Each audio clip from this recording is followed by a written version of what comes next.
everyone, and welcome to my second video about my step on the employment tribunal journey. So if you remember last time, I kind of did some background information and kind of brought everybody up to speed with the fact that a PCP had been issued, and because I was a part-time worker and it was through the COVID pandemic that I, like the other part-timers in the company, were at home. So that brings me to what happened next. So we're back in 2020 when the COVID pandemic hit and the first lockdown was in play. Got to the 10th of June, and out of absolutely nowhere I received a call from my general manager that morning, and he said, "Hi, are you okay? Just giving you a call because, as you know, a lot of companies have been affected by the COVID pandemic. The company is now in the same boat. We're not in the greatest of positions, and we're having to consider a company restructure." And he asked me if I would be willing to enter into a protected conversation to have a discussion about it. Obviously, at the time, I had no idea what a protected conversation was. It caught me completely off guard. I'd not expected his call. There'd been no warning that this was going to happen.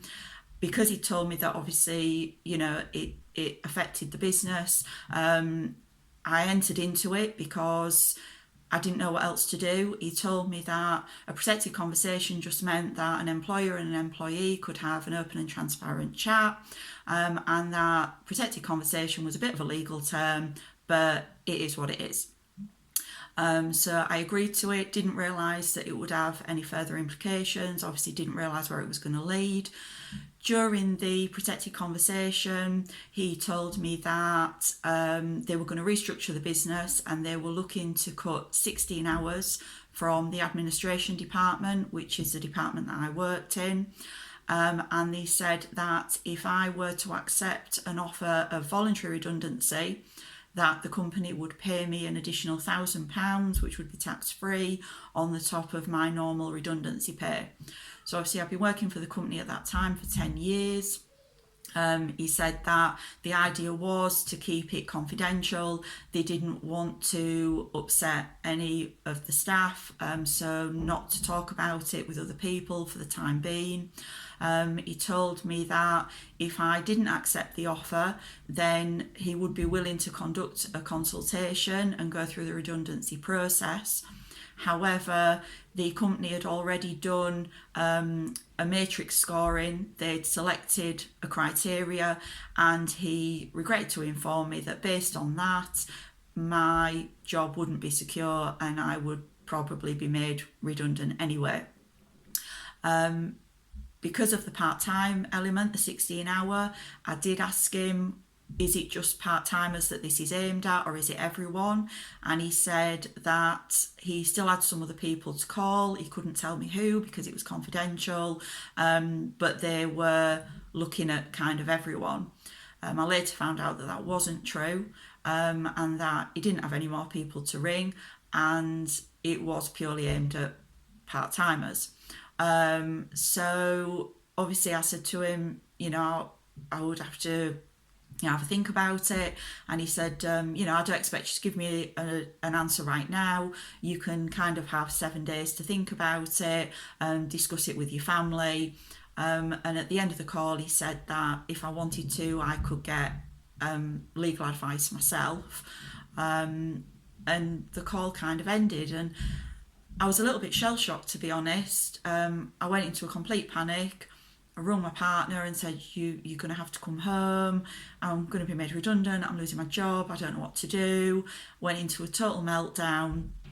And to be honest, when I look back now, and obviously now I've researched it, I realised that there was lots of red flags during that call. And you'll have seen that during this video just down there, hopefully. I have attached actual screenshots of the call so that you can see what was said to me.